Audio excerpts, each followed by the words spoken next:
오늘은 지금은 은혜 받을 만한 때라고 하는 제목으로 은혜를 받으려고 합니다. 2050년 거주 불능 지구라고 하는 책을 보면 앞으로 2050년까지 닥치게 될 많은 자연재해와 인재들에 대해서 이렇게 기술하고 있는데, 지구가 점점 뜨거워지고 북극의 빙하들이 녹으면서 잠자고 있던 무서운 그 바이러스들이 다 깨어나는 날이 얼마 남지 않았다고 하는 얘기를 합니다. 우리가 TV 캠페인에서 볼 때 북극곰을 살려주세요 하는 캠페인으로 끝나는 것이 아니라 세상의 변화가 하루가 다르게 변화되어지고 있다고 하는 사실이죠. 그래서 우리는 이제 더 심각한 일의 세상의 변화는 1900년 동안 이루어진 그 산업기술보다 20세기 100년 동안 이루어진 기술이 더 많고, 또 지난 100년 동안 축적해 놓은 그 기술들이 2007년도에 스마트폰의 등장으로 새로운 세상이 열렸습니다. 그래서 스마트폰이 세상에 출시된 13년 이렇게 지난 후에 온 세계를 지금 스마트폰이 다 지배하고 있습니다. 사람들이 주머니에서 사람들을 통제하고, 사람들이 스마트폰이 없으면 불안해서 생활을 할 수가 없어서 집으로 다시 가서 두고 온 스마트폰을 챙겨 나와야지만이 마음이 안정을 찾게 되는 시절이 되었습니다. 그래서 핸드폰이 불안을 주기도 하고 평안을 주기도 합니다. 이런 세상을 이제 그 호모사피엔스라고 해갖고 폰이 만들어낸 신인류라고 하는 뜻입니다. 세상의 변화 속도는 점점 더 짧아지고 있습니다. 그래서 먼 미래라고 생각했던 일들이 현실로 이루어지고 있고, 우리가 상상 속에서 가능한 일들이 현실로 되고 있는 이 시대 속에 살면서 우리가 기억해야 할 것은 예수님이 우리에게 주신 명령을 항상 기억해야 된다고 하는 사실이죠. 아멘. 세상은 변해도 예수님이 우리에게 주신 명령은 끝까지 지켜나가라고 오늘 말씀하시고 있는 거예요. 아멘. 그래서 마태복음 28장 19절부터 20절 말씀에 보면, 그러므로 너희는 가서 모든 민족을 제자로 삼아 아버지와 아들과 성령의 이름으로 세례를 베풀고 내가 너희에게 분부한 모든 것을 가르쳐 지키게 하라. 어떠한 세상이 와도 그 세상 속에서 이 명령을 그대로 지켜서 행하라고 말씀하시고 있습니다. 그래서 오늘 고린도후서 6장 말씀을 보면 이제 이 말씀을 풀어서 이제 메시지 성경으로 제가 한번 봤더니 한번 읽어드리겠습니다. 하나님과 함께 일하는 자는 하나님의 은혜를 헛되이 받지 말라 하신 것은, 하나님이 우리에게 주신 이 놀라운 삶을 조금도 낭비하지 말라고 말씀하시고 있습니다. 가장 알맞은 때에 내가 너의 외치는 소리를 듣고 내가 나를 필요로 하던 그날에 내가 너를 도우려고 거기 있었다. 지금이야말로 하나님께서 들으시는 때고 하나님께로 도움을 받을 날이다. 그러니 우리가 주의 일하는 모든 일에 의문을 던지다가 때를 놓쳐서 하나님의 일을 그르치지 않게 하고, 하나님의 종으로 하는 일은 작은 것, 세세한 것까지 정당함을 인정받으니까 우리가 힘겨운 시기와 역경과 고난 속에서도 정신 차리고 우리의 자리를 지키고 있는지 사람들이 지켜보고 있습니다. 우리는 매를 맞고 투옥을 당하고 습격을 받으면서도 열심히 일하고 늦게까지 일하고 식사를 거른 채 일을 하는데 깨끗한 마음과 맑은 정신과 착실한 손으로 일합니다. 우리는 온유함과 거룩함과 정직한 사랑으로 일합니다. 우리가 진리를 말할 때도, 하나님께서 능력을 보이실 때도 그렇고, 최선을 다해 사태를 바로잡을 때도, 칭찬받거나 비난받거나 비방을 받거나 존경받을 때도 그리합니다. 우리는 의심받을 때도 있지만 정직합니다. 세상이 우리를 무시하지만 하나님께서는 우리를 인정해 주십니다. 죽었다고 하는 소문이 돌았지만 멋지게 살아 있습니다. 죽을 정도로 매를 맞았지만 죽지 않았고 슬픔에 잠겼으나 기쁨으로 가득 차고 후원의 의지에 살면서도 많은 사람을 부유하게 합니다. 우리는 가진 것이 없지만 모든 것을 가진 자입니다. 여러분의 삶이 작지 않은데도 작게 살고 있습니다. 마음을 넓히십시오. 대범하게 사십시오. 이것이 오늘 본문의 말씀입니다. 이 말씀을 보면 지금은 은혜 받을 만한 때요 구원의 날이라고 말씀하시고 있습니다. 이 말씀의 뜻은 지금은 여호와를 찾을 때이고 하나님의 복음이 전파되는 때이고 신령과 진정으로 예배드리는 때이고 마지막 추수 때이고 예수님을 믿는 자를 의롭다 하시는 때이고 주의 재림이 임박함으로 자다가 깰 때이고 은혜 받을 만한 때이고 구원의 때이고 하나님의 위대한 비밀이 나타날 때이고 복음 전파에 힘쓸 때라고 말씀하시고 있습니다. 우리가 지금 이 시대를 살아가면서 정말 하나님 앞에 은혜를 사모하고 하나님의 은혜가 아니면 살 수 없는 시대에 우리는 살고 있습니다. 여러분, 하나님의 은혜 속에 거하는 믿음의 때에 믿음을 지켜나가시기를 주의 이름으로 축원합니다. 우리는 주어진 기회를 활용해야 됩니다. 우리가 아버지 앞에서 정말 우리가 은혜 받을 기회를 만들어야 된다고 하는 사실이죠. 우리가 하나님 앞에 나와서 예배 드리는 것도 내가 시간을 만들지 않으면 예배를 드릴 수 없는 시대가 되었습니다. 우리는 세상에 잡혀 있는 것이 너무나 많이 있습니다. 하나님 앞에 잡혀 있어야 함에도 불구하고 하나님 앞에 나와서 잡혀 있으려고 애를 쓰지만 세상은 우리를 붙잡고 내어놓지 않는 부분이 너무나 많이 있습니다. 우리의 심령을 이렇게 붙잡아 매고 있는 것이 핸드폰뿐만이 아니라 요즘에는 돈도 나를 붙잡고 있고 또 가족이 나를 붙잡고 있고 환경이 나를 붙잡고 있어서 아버지 앞에 나오야 할 것은 알고 있지만 나오지 못하는 세상 쪽으로 갈라져 나가서 염려를 많이 하게 하는 이 시대 속에 우리가 살고 있을 때에 그 시대나 지금 시대나 하나님께서 우리에게 하시는 말씀, 지금은 은혜 받을 때이니 은혜 받기를 사모하여서 너희가 하나님 앞에 나오라고 말씀하시고 있습니다. 너희가 세상에 일이 바쁘지만 너희가 하나님 앞에 기도할 때라고 말씀하시고 있습니다. 우리가 이 세상을 살아나갈 때 우리가 기도하지 아니하면 염려가 나를 잡아먹어서 어떻게 앞으로 내가 살아가야 될까? 어떻게 우리 가족이 살아가야 될까? 앞으로 이 나라가 어떻게 되어질까? 이 세계가 어떻게 되어질까?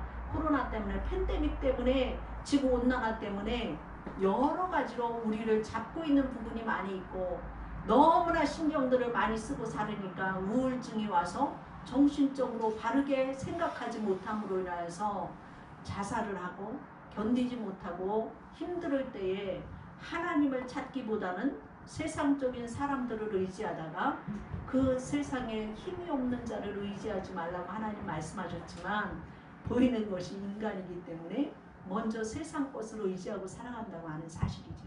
이런 때에 너희가 기도해라. 아무것도 염려하지 말고 너희가 모든 일에 기도와 간구로 감사함으로 아뢰라. 그리하면 모든 지각에 뛰어나신 그리스도의 평강이 너희 마음과 생각을 지키시리라 이렇게 말씀하시고 있습니다. 그래서 우리는 이 주어진 기회를 내가 하나님과 더 가까워지기 위하여서 은혜 받기를 사모하는 심령이 되어지기를 주의 이름으로 축원합니다.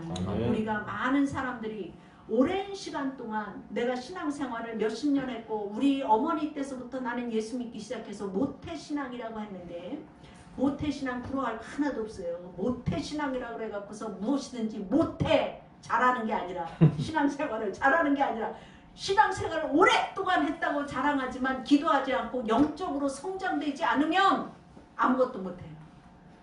나중된 자가 먼저 된다고 나중 내가 믿었지만 예수님한테 은혜를 사모하고 나오면 무엇이든지 잘할 수 있어요. 잘할 수 있어요, 여러분. 그렇기 때문에 믿음의 성장이 되어지는 그 부분을 여러분들이 노력해야 된다고 하는 사실이죠. 그래서 여러분 내가 이제 하나님께서 오늘 말씀하실 때 사도행전 1장과 2장 보면은 마가의 다락방에서 성도들이 모여서 기도할 때 성령의 불이 임했잖아요.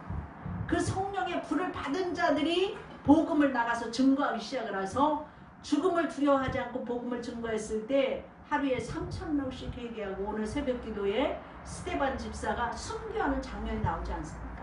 집사들이 나가서 복음을 증거하면서 순교를 당해도 아버지 내 영혼을 받아주시옵소서, 돌로 때리는 저들을 죄를 용서하여 주옵소서, 이렇게 되어졌잖아요. 그런데 오늘날 우리들이 신앙생활하면서 예수 믿으십시오 하면 괜히 무서워 순교자로 나가라고 할 것 같아갖고, 절대로 하나님은 믿음대로 사용하여 주시지 큰 믿음 가지고서 일을 하신 그 하나님이시기 때문에 정도에 맞게 훈련을 시키셔요. 그러니까 절대로 염려하지 마시고 하나님의 말씀에 예배를 제일 먼저 잘 드리시기를 주의 이름으로 축원합니다. 지금은 예배 잘 드려야 될 때예요. 그래서 우리가 은혜의 자리, 복 있는 자리에 먼저 있는 것이 하나님의 은혜를 받을 때라고 하는 사실이에요. 그래서 우리가 맛있는 음식도 혼자 먹으면 별 맛이 없잖아요. 우리 신권사님이 우리 예은이하고 밥을 먹다가 안 먹으니까 밥맛이 없어가지고서 일주일 동안 그 음식하고 살더라고요. 같이 있다가 같이 밥 먹으면 좋잖아요. 그죠? 우리 서원사님 혼자 먹을 때 밥맛 없죠? 그쵸? 그래도 누가 옆에 있으면 같이 먹으면 맛있잖아요. 아멘. 신앙생활도 마찬가지예요. 교회를 왜 세웠겠어요? 주님이 교회를 세우는 이유는 같이 하라는 거예요. 같이. 기도도요, 새벽기도 혼자 할 때 하고요, 둘이 할 때 하고요, 셋이 할 때 하고 틀려요. 기도가 나오는 것이 벌써 틀려요. 그렇기 때문에 성령의 역사는 모여 있을 때도 역사하신다고 하는 사실이에요. 혼자 있을 때도 역사하시지만 모여서 같이 할 때, 전도도 같이 나가, 봉사도 같이 해야지 일이 수월해져요. 무슨 일이든지 여럿이 연합해서 해야지만이 일이 쉬워요. 아멘. 네. 옛날 어른들 말이 그런 말이 있어요. 먹을 때는 혼자 먹고 일을 할 때는 여럿이 해야지 쉽게 일이 줄어든다고. 그 정도로 이렇게 공동체라고 하는 것이 중요하다고 하는 사실이에요. 그래서 우리가 한 사람 모이고 두 사람 모이고 세 사람 모이면 벌써 틀려지잖아요. 그렇기 때문에 우리가 에너지가 이렇게 같이 모여서 하면 에너지가 막 쭉쭉 올라가요. 한 사람이 8kg 들으면 두 사람이 들으면 몇 kg가 나오겠어요? 160kg. 네? 16kg. 16kg 나오죠? 근데 16kg 넘게 나와요. 20 몇 kg 나온대. 그래서 세 사람이 합치면 더 큰 시너지가 나오는 거죠. 그러니까 이렇게 우리가 상승 효과를 날마다 보는 교회가 되기를 주의 이름으로 축원합니다. 아멘. 그래서 새들도 무리와 함께 날갯짓을 하면서 갈 때에 더 멀리 갈 수 있어요. 카누 경기나 래프팅 경기에서도 보면 팀원들이 보조를 맞추어서 함께 이렇게 가야 할 때에 거센 물결도 넘어갈 수 있잖아요. 우리가 하나님 앞에 있어서 하나님의 일하는 자들은 함께 하시기를 바랍니다. 그래서 모래는 아무리 많아도 하나로 되지가 않아요. 서로 분리되어 있기 때문에. 그런데 거기에다가 콘크리트 치려고 하면 세면을 발라주면 넣어주면 아주 튼튼하게 되죠. 그래서 건물을 뭐 몇십 층까지 올릴 수 있잖아요. 그래서 연합의 힘은 얼마든지 큰 건물을 세우는 것과 마찬가지로 우리가 하나님의 일에 연합을 하면 얼마든지 큰 일을 할 수 있을 줄로 믿습니다. 그래서 우리는 어떻게 보면 모래알과 같은 사람이에요. 다 각각 성격이 다 틀려. 자라온 배경이 다 틀려. 그리고 혈액형도 다 틀려. 성격도 다 틀려. 다 틀린데 그런 우리를 하나님이 예수님의 십자가의 보혈로 모이시고 성령께서 우리에게 기름을 부으셔서 우리가 연합하여서 교회 공동체를 이뤘다고 하는 사실입니다. 이런 원리를 따라서 예수님은 함께를 늘 말씀하시고 있어요. 함께 기도해라, 함께 전도해라, 함께 모여서 예배하라, 함께 은혜 받아라, 함께 나누어라. 교회는 함께 공동체예요. 고린도후서는 교회의 상처의 회복에 따른 말씀이에요. 교인들이 함께 은혜를 받는 만큼 치유를 받는 것이고 서로 위로하게 되고 교회는 건강해진다고 하는 말이에요. 그래서 교회 안에 성도들이 함께 은혜 받으면 부족하고 연약하고 그러한 부분들이 다 덮어진다고 하는 사실이에요. 그래서 은혜 받을 수 있는 기회를 놓치지 말아야 된다고 하는 말씀이에요. 은혜 받는 일을 최우선으로 두라고 말씀하시고 있어요. 그래서 신학자 마이클 두도이슨 우리가 은혜 받을 수 있는 일을 뒤로 미루는 것이 곧 비극의 시작이라고 말씀하시고 있습니다. 은혜 받기를 미루는 인생은 망하고 만다고 말하고 있어요. 그렇기 때문에 우리는 은혜 받는 자리에 있어야 된다고 하는 사실이에요. 제일 먼저 은혜 받는 자리. 여러분이 성경 말씀을 보면 노아의 홍수 때에도 소돔과 고모라에 향한 그 심판 때에도 그 요인이 그들이 왜 그렇게 심판을 받았습니까? 분명히 하나님께서 말씀하셨어요. 이제 비가 내릴 것이고 세상을 물로 심판할 것이다. 그랬을 때 사람들이 비도 안 오는 세상에 뭘 미적미적 미뤘어요. 그리고 소돔과 고모라 성이 심판을 받을 때 천사가 찾아가서 이제 하늘로부터 유황불이 떨어질 것이고 밑에서부터 불길이 솟아오를 거라고 그랬는데 가서 이 땅이 심판받을 거라고 했고 새벽에 일찍 일어나서 그 성을 빠져나와야지 산다고 그럴 때에 그 말을 믿지 않았고 미적미적 미뤘어요. 그럴 때에 그 롯의 온 가족들이 간신히 몸만 빠져나오는 은혜를 받았지 뭐 하나 건져갖고 나오지 못했던 것을 볼 수 있잖아요. 그리고 그 삶이 부끄러움으로 끝났던 것을 볼 수가 있잖아요. 우리가 하나님을 섬기는 것이 가장 큰 축복이라고 하는 사실이에요. 뒤로 미루지 마시라고 하는 말이에요. 그렇기 때문에 하나님께 은혜를 받는다고 하는 것을 차차 이 다음에 좋은 환경 되면 믿어야지 이렇게 미루지 말라고 하는 얘기예요. 그래서 하나님의 은혜 받는 것을 최우선으로 둬라. 그래서 은혜를 사모하면서 기도하시고 은혜를 사모하면서 예배드리시기를 바랍니다. 그리고 주의 말씀을 은혜를 내게 주옵소서. 형통의 은혜를 주옵소서. 변화를 주옵소서. 치유의 은혜를 주옵소서. 나에게 축복을 주옵소서. 간구할 때 복을 주셨어요. 야곱이가 하나님 내게 축복해 주지 않으면 나는 절대로 놓지 않겠습니다. 그래서 천사의 손을 붙들고 그 환도뼈가 부러지는 고통이 있어도 놓지 않았을 때 축복해 주고 가잖아요. 이런 우리에게 열정이 있어야 될 줄로 믿습니다. 지금은 은혜 받을 때이고 예배 드릴 때이고 전도할 때예요. 그래서 때를 놓치지 마시기를 주의 이름으로 축원합니다. 그렇게 될 때에 하나님께서 아브라함에게 어느 날 찾아오셔서 아브라함을 축복하시고 호렙산에 있는 모세를 통하여서 하나님이 사명을 주시고 그 땅을 구원시킬 수 있는 은혜를 주셨던 것을 볼 수가 있습니다. 엘리야에게 찾아오시고 또한 눈먼 자를 고쳐주시고 나인성 과부의 아들이 죽어서 행여를 붙잡고 울고 있는 그 과부에게 예수님 찾아가 주셔서 나인성 과부의 아들을 살려주셨던 것을 볼 수가 있습니다. 여러분, 내가 은혜 받기를 사모하는 그 심령이 가장 귀한 심령이 되어지는 줄로 믿습니다. 지금 은혜 받을 때예요. 은혜 받고 구원의 날에 구원받기를 주의 이름으로 축원합니다. 두 번째로는 너희들에게 직분의 비방을 받지 않도록 하고 성령의 감화를 받는 자가 되고 사랑과 진리의 말씀을 하나님의 능력으로 의의 무기를 가지라고 말씀하시고 있어요. 믿는 자들에게는 의의 무기가 되어지는 능력을 하나님이 이미 부어주셨다고 하는 사실이죠. 그래서 하나님의 일꾼은 의로워야 돼요. 그리고 겸손해야 되고 지혜 있는 자가 되어야 되고 작은 일에 충성하는 자가 되어야 되고 성령이 충만해야 되고 사람들에게 칭찬 듣는 자가 되어져야 된다고 하는 말이지요. 믿음의 공동체 안에 있을 때 용기를 주고 서로가 격려를 받을 때 힘이 난다고 하는 말이죠. 우리는 격려받을 때 포기하려고 했던 것들을 다시 시작하게 된다고 하는 사실이에요. 혼자 있으면 일으켜 세워줄 자가 없다고 그랬어요.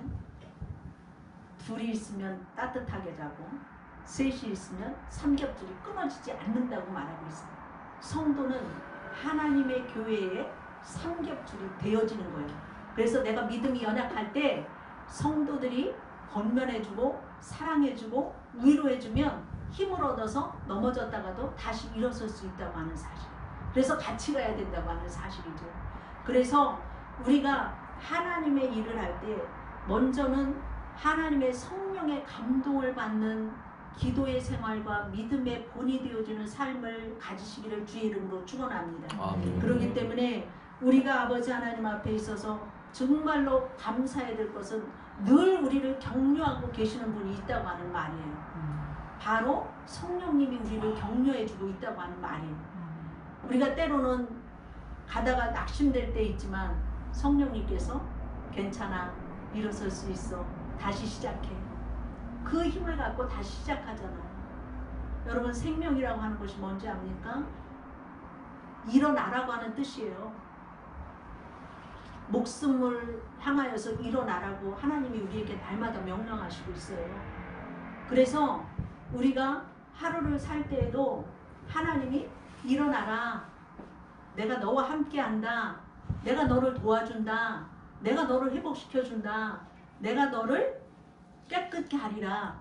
이게 바로 생명이라고 하는 것이죠. 그래서 우리가 하나님의 일을 감당할 수 있는 힘을 키우기 위해서는 격려를 받아야 되고 사랑을 받아야 되고 성령의 감동을 받고 하나님의 말씀을 굳게 붙잡아야지 이 일을 감당할 수 있다고 하는 사실이에요. 그렇기 때문에 우리가 하나님의 일을 하는 자로서 하나님이 우리에게 힘과 능력도 주시고 우리 인간이 해야 할 일도 하나님이 주신 거예요. 근데 우리는 때로는 믿음이 없을 때는 하나님이 나에게 전부 다 환경도 열어주시고 나에게 전부 다 뭣도 주시고 이럴 때 내가 하나님 일할 수 있어 그러지만 그거 아니에요. 하나님은 우리에게 하나님의 일을 하게끔 이미 능력을 부어주시고 성령의 감동을 주셔요. 우리가 사모할 때에. 그리고 하나님께서 주셔야 할 은혜가 또 우리에게 있어요. 우리가 받아야지만 은혜를 이렇게 나눌 수가 있다고 하는 사실이지요. 그래서 우리가 하나님이 하는 일과 하실 일과 우리가 해야 할 일을 잘 분별해야 돼요. 그래서 하나님은 우리가 할 일을 대신해 주시지 않아요. 하나님은 노아를 대신해서 방주를 만들어 주시지는 않았어요. 그죠? 그건 노아에게 방주를 절하고서 설계도까지 주었어요. 그러면은 방주를 짓는 일은 누가 해야 돼요? 노아가 졌잖아요. 노아가 농사를 이제 했고 또 노아에게 그 배만 진 것을 한 것이 아니라 너희 가족들이 먹을 거 다 챙겨서 넣어. 다 농사 짓고 걷어들여서 넣고 이 배에 탈 모든 그 짐승들의 양식도 다 일해서 누가 해야 돼요? 어? 누가 해야 돼? 노아가 했어요. 노아가. 우리에게는 하나님이 너 복음을 증거해서 영혼들을 구원시키고 교회를 부흥시켜 이렇게 말씀하시고 있어요. 근데 하나님이 막 사람들을 저절로 막 모여다가 이렇게 하지 않아. 우리가 나가서 전도해야 돼. 어? 전도하다가 보면 기분 상하는 일 많이 있어요.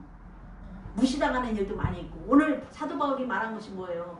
무명한 자나 유명한 자예요. 이 말은 사도 바울이 복음을 증거하고 고린도 지역에 들어가서 복음을 증거할 때 사람들이 환영하면서 아우 저기 우리에게 말씀 전해 주십시오 그러지 않았어요. 그 사도 바울이 바로 그 가서 복음을 증거할 때 사람들이 무시했고 때리고 옥에 갖다 가두고 때로는 전하는 데 와서 말씀을 전하는 데 있어서 와서 끌어내리기도 하고 이랬지만 무시당했어요. 무시당했어요. 그러니까 무명한 자라고 오늘 말씀하잖아요. 무명한 자라고 하는 것은 무시당했다고 하는 얘기예요. 그 두드려 맞고 배고프고 잠도 못 자고 이런 경우로 이제 사도 바울이 다 겪었잖아요. 그러나 그것으로 인하여서 사도 바울이 무명했지만 하나님께서 나를 인정해 주시고 이 일을 기쁘게 받으심으로 유명한 자가 되었다고 말씀하시고 있어요. 내가 죽음의 자리에까지 몰려갔었지만 죽지 않고 살아서 여전히 복음을 증거한다고 말씀하시고 있어요. 오늘 말씀에 보면 복음으로 인해서 환난과 궁핍과 모든 배맞음과 수고 이러한 것을 했지만 살아서 여호와의 말씀을 선포하고 징계를 당하여서 죽음을 당하는 것 같았지만 그렇게 되지 않았고, 근심하면서 사는 자 같았지만 기뻐하고, 가난한 자 같았지만 부유하고, 아무것도 없는 자 같지만 여러 사람을 부유하게 하는 자로 만들어 주셨다고 말씀하시고 있어요.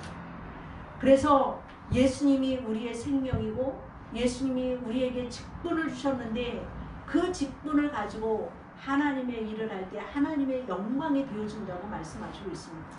그래서 여러분들에게 맡겨주신 그 귀한 직분을 가장 귀하게 여기시고 가장 귀한 사명을 감당하여서 하나님의 영광이 드러나는 귀한 일을 감당하시기를 주의 이름으로 축원합니다. 마지막으로 너희 마음을 넓히라고 말하고 있어요. 여러 계층의 사람들과 좋은 계층 이렇게 관계를 맺고 있는 사람들일수록 건강하고 행복하고 장수한다고 해요. 그래서 하버드 의학대학 그 교수에 따르면 인간 관계의 폭이 좁은 사람일수록 나이를 먹어감에 따라서 면역 기능이 떨어진다고 그럽니다. 반면에 사람들과 풍부한 그 관계를 맺고 사람들과 접촉이 많은 사람들일수록 면역력이 3배 이상 좋고 건강하다고 그래요. 그래서 벌의 관계라고 하는 그러한 책을 보면, 벌은 꽃에서 꿀을 따지만 꽃에게 상처를 남기지 않는다고 그래요. 오히려 그 열매를 맺을 수 있도록 꽃을 도와준다고 그래요. 사람과 사람 사이에도 꽃과 벌 같은 관계가 이루어진다고 한다면 이 세상은 아름다운 삶의 향기로 가득 찰 줄로 믿습니다. 그래서 우리가 마음을 하나님 앞에 먼저 활짝 열으시고, 활짝 여는 만큼 하나님의 은혜가 넘칠 줄로 믿습니다. 그리고 우리가 어떤 말씀을 하나님이 주시든지 열린 마음으로 하나님 말씀에 귀 기울일 때 하나님의 은혜를 체험할 줄로 믿습니다. 그래서 우리 마음밭이 옥토가 되어질 때에 30배, 60배, 100배의 결실을 맺을 줄로 압니다. 우리의 마음이 돌짝밭일 수도 있고 가시밭일 수도 있고 길가에 떨어질 수도 있어요.